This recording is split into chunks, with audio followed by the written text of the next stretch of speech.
Good afternoon, folks. This is Deb Delapana, and this is your short take. Before we get into today's subject, let me just say something. The MAGA mouth breathers have found me on TikTok. Don't bother making comments because I just immediately go to your profile, block you, and then I delete your comment. I have nothing to say to you. You have nothing to say to me. We are not discussing anymore. We will not be going back and forth with people who are in a cult, okay? The only thing I have to say to you is see you in November, all right? Now, let's get down to it. If you have been following the House GOP since MAGA won, you know that the impeachment of Joe Biden has turned into a colossal shit show. It should be an embarrassment to the Republican Party. They should put a bag in their fucking head, turn tail, and run. But the latest revelation that their key informant, Alexander Smirnov, not only lied to the FBI, but let me just read this part to you. Made a false and fictitious record in relation to claims that Joe and Hunter Biden were paid $5 million each in bribes from Ukrainian energy company Burisma. Those are the charges. Lying to the FBI, creating a false record.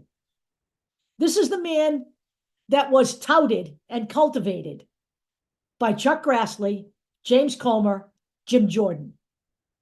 Every other supposed whistleblower they've had has fallen apart under questioning.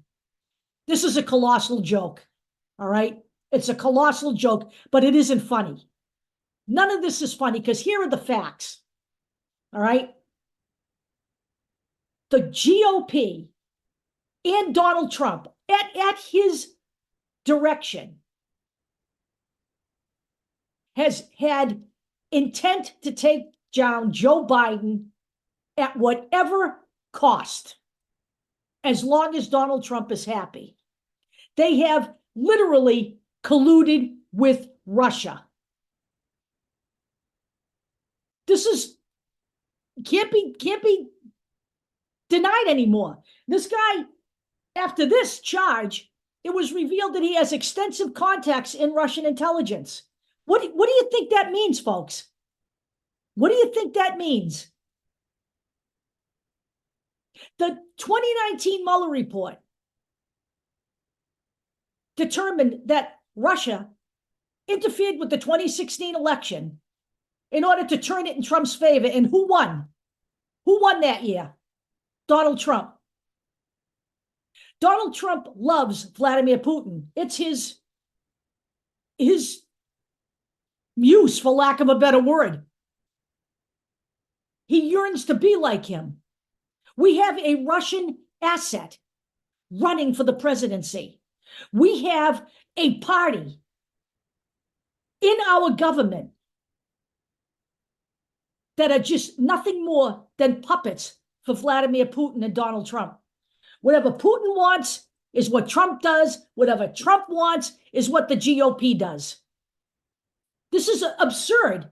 This was the party, the Republican Party, was the party that birthed Joe McCarthy and McCarthyism. They were having none of this nonsense back in the 50s and 60s, were they? No, they weren't. They were the leaders against communism and the communist threat and despots like Vladimir Putin. But now they are firmly in their pocket. And this cannot continue. Not only do the Democrats in office need to keep calling for them to resign, because those calls are out there, and not just by politicians, but the American people ought to be calling for this now too. That's the voice that they need to hear. And no, you don't wait until November. You got a phone? You can call up Mike Johnson and leave a message. You can call up your legislator and tell them you want them out of office, that you believe they should resign, and that you believe it should be thoroughly investigated now with an oversight committee that seeks to get every ounce of information that is out there with just exactly who Grassley, Comer, and Jordan have been talking to, and every ounce of paperwork, messages, whatever that they have had with Alexander Smirnov. Okay? So I've had people say to me today, well, maybe they were just duped. Maybe they were just duped. And you know what? This is the problem when you go to the underbelly of Russian society and try to find people to dig up dirt on somebody. Because that's exactly what happened. You will recall that Trump's first impeachment came about because he actually extorted Zelensky, saying, yes, we'll give you help, but first you have to help me dig up dirt on Joe Biden before the election.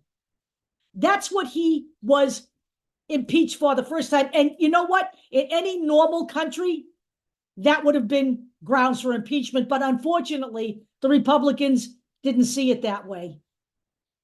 And neither did they see it that way the second time around, when he incited an insurrection to stop the peaceful transfer of power to Joe Biden. Get a clue, folks. Okay? Donald Trump is a Russian asset. He is a Putin lover. He has long been a Putin lover. Now we have the murder of Navalny, who is Putin's top opponent, was Putin's top opponent. Why do you think they can't return the body for 14 days? I can't imagine why.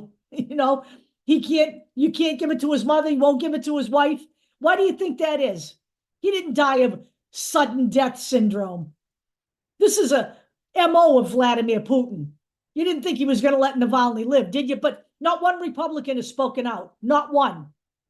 And by the way, Donald Trump is now on his MAGA retribution tour, speaking to the hapless, brainless in America, comparing his persecution to Navalny. You've got to be shitting me. His persecution, there's a mountain of evidence against Donald Trump, mountains of it. And no matter what, and I will say this again, no matter what, when you do something illegal, this is America in 2024. There is a paper trail. There is an electronics trail. It is everywhere. There is a mountain of evidence against Donald Trump in every single one of his cases, whether it be civil or whether it be criminal. None of this is made up. He's not being persecuted. He's being prosecuted. And he's being prosecuted because of his own actions. I want you to let you wrap your head around this, okay? The Supreme Court is more than likely going to allow him back on the ballot, even though the 14th Amendment is quite clear. Quite clear. So we have a man running for the presidency of the United States who attempted to extort a leader of a free country so he could get rid of his political opponent. A man who is a convicted rapist and sexual abuser who defamed the person he raped and sexually abused. A man who has literally defrauded the entire city of New York for years and fleeced them. A man who is now facing 91 criminal charges in 4 other indictments, including stealing government documents and showing them to people who are people like, oh, Kid Rock. It's a laugh that this guy is even running in the United States. If this were the 60s and the Republicans were in power and this was a Democrat, this wouldn't see the light of day. This guy wouldn't even be on the fucking circuit. The people need to speak up. Do it. It doesn't cost you anything but time. I'm going to do it this afternoon. You all ought to be doing it, and you ought to keep doing it. Because I'm not going to stop talking about this. I will talk to you all later.